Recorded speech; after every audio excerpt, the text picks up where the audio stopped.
विशाखा, तुम अपने पापा से ऐसे कैसे बात कर सकती हो? विनीता जी ने अपनी बेटी को डांटते हुए कहा। विशाखा अभी भी अपने पापा रतनलाल पर चिल्ला रही थी। आपको तो बस अपने पैसों की पड़ी रहती है, ये नहीं कि बच्चों की क्या ज़रूरतें हैं।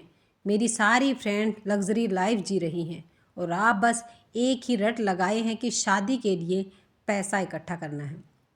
विनीता जी ने कहा, बस करो विशाखा, तुम्हारे सारे शौक तो हम पूरे कर नहीं सकते। अपनी हैसियत भी देखनी चाहिए। तुम्हारे पापा की नौकरी से जो कुछ बचता है उसमें तुम्हें हर महीने पॉकेट मनी मिल जाती है। Pocket money? वाह मम्मी, उसे आप पॉकेट मनी कहती हो? हर महीने 1,000 रुपये, इतने तो मेरे एक दिन में खर्च हो जाते हैं। मुझे नहीं पता, मुझे इस महीने कम से कम 5,000 रुपये चाहिए, विशाखा ने लगभग चिल्लाते हुए कहा। इधर रतनलाल जी चुपचाप सिर झुकाए बैठे थे। बेटे की शादी की थी, वह शादी के बाद अलग हो गया। इधर बेटी की शादी के लिए पैसे भी जोड़ रहे हैं। अब बेटी को भी पूरा ऐशो आराम चाहिए। 55 साल की उम्र में एक प्राइवेट नौकरी है, उसका भी कोई भरोसा नहीं है। न जाने आगे खर्च कैसे चलेगा, यही सब सोचकर उसकी आंखें नम हो चली थी। विनीता, इसे 5,000 रुपये दे दो, इस महीने हम किसी तरह चला लेंगे। बेटी के तानों से परेशान रतनलाल जी ने विनीता की ओर देखकर कहा। आप इसकी आदत बिगाड़ रहे हैं। कभी हमने अपने ऊपर 5,000 रुपये खर्च नहीं किए। यह सुनकर विशाखा बोली, ओहो, इसका मतलब आपके पास पैसे हैं पर देना नहीं चाह रहे। लाइए, जल्दी से पैसे दीजिए। विशाखा, तुम्हें दिखाई नहीं देता? तुम्हारे पापा एक प्राइवेट नौकरी में दिन रात एड़ियाँ रगड़ रहे हैं, वह भी पता नहीं कब चली जाए। बेटा है कि शादी होते ही अलग हो गया और अब बेटी को लग्जरी लाइफ जीनी है, विनीता जी ने कहा और अंदर चली गई। अलमारी में से 5,000 रुपये लाकर विशाखा के हाथ पर रखते हुए कहा, आज तो दे रही हूँ, लेकिन अगले महीने से कोई उम्मीद मत रखना। हम तुम्हारे ऐशो आराम के जिम्मेदार नहीं हैं। 2 वक्त की रोटी और कपड़ा मिल जाता है, वही काफ़ी है। विशाखा पैसे लेकर मुंह बनाते हुए घर से बाहर निकल गई। सुनो जी, कुछ अपने बारे में भी सोचो, अपने बुढ़ापे के लिए भी पैसा इकट्ठा करो, विनीता जी ने कहा। तो रतनलाल जी का दर्द उमड़ पड़ा। कहाँ से करूँ इकट्ठा? सोचा था बेटा कमाने लगेगा तो कुछ सहारा देगा, लेकिन वह भी खिसक गया। उसे पता था बहन की शादी करनी है, फिर पापा कभी भी घर बैठ जाएंगे। अपना घर संभालने से ज़्यादा उसने अपनी पत्नी के साथ ऐशो आराम की ज़िंदगी को ज़्यादा महत्व दिया। विनीता जी बोली, अब जो होना था हो गया। मैं चाहती हूँ इसके भी हाथ पीले कर दूँ। बाद में हम दोनों किसी तरह अपनी गुज़र बसर कर लेंगे।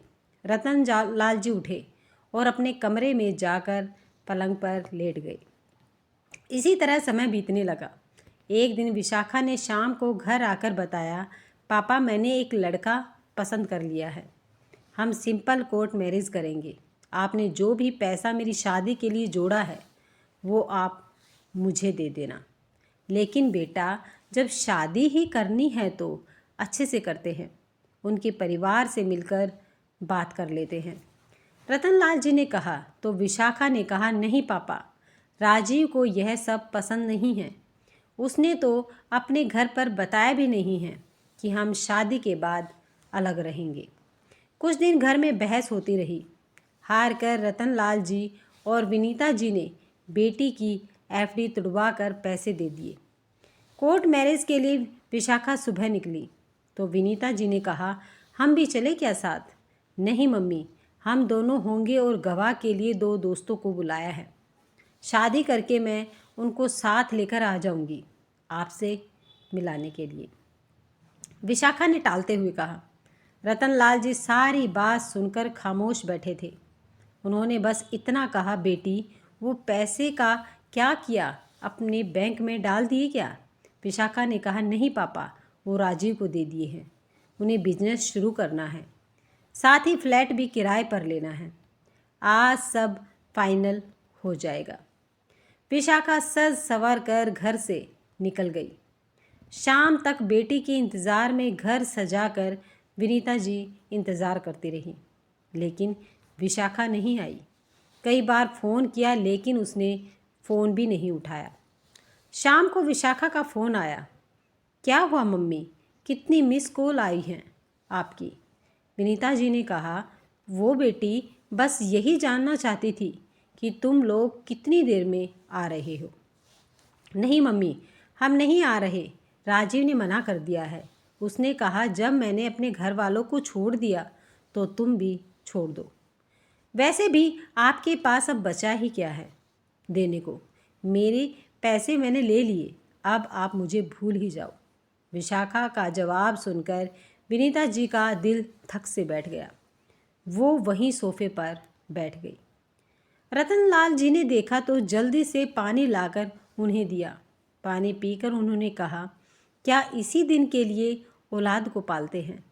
बच्चों की खुशियों में शामिल होने का हमें कोई हक नहीं है? क्या सारा रिश्ता बस पैसों का ही है? रतनलाल जी के पूछने पर उन्होंने सारी बात बता दी।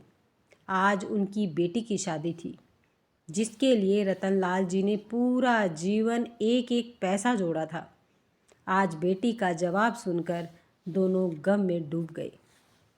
आज घर में चूल्हा भी ठंडा पड़ा था, कुछ खाने का मन नहीं था। दोनों ऐसे ही सो गए। सोना भी क्या, दोनों एक दूसरे से अपने आंसू छिपाए अंधेरे में रो रहे थे। एक सप्ताह ऐसे ही बीत गया। एक दिन उनका बेटा रवि घर आया और बोला, आप लोगों ने विशाखा की शादी कर ली और मुझे बताया भी नहीं। इतना पराया कर दिया मुझे कि मैं अपनी बहन की शादी भी न देख सका। वाह बेटा, बड़ी जल्दी याद आ गई बहन की शादी की। वैसे भी हम ही शादी में शामिल नहीं हुए तो तुझे क्या बताते?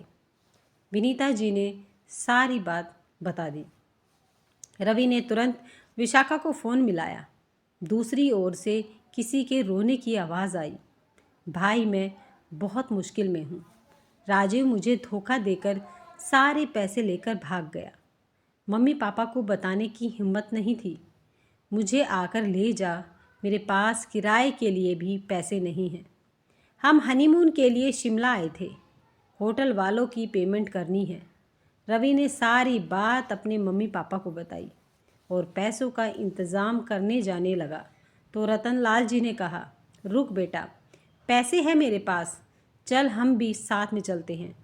पता है तेरे पास रतनलाल जी और विनीता जी, जो अब तक बेटी के व्यवहार से दुखी थे, बेटी पर मुसीबत का सुनकर उनका प्यार फिर से उमड़ पड़ा।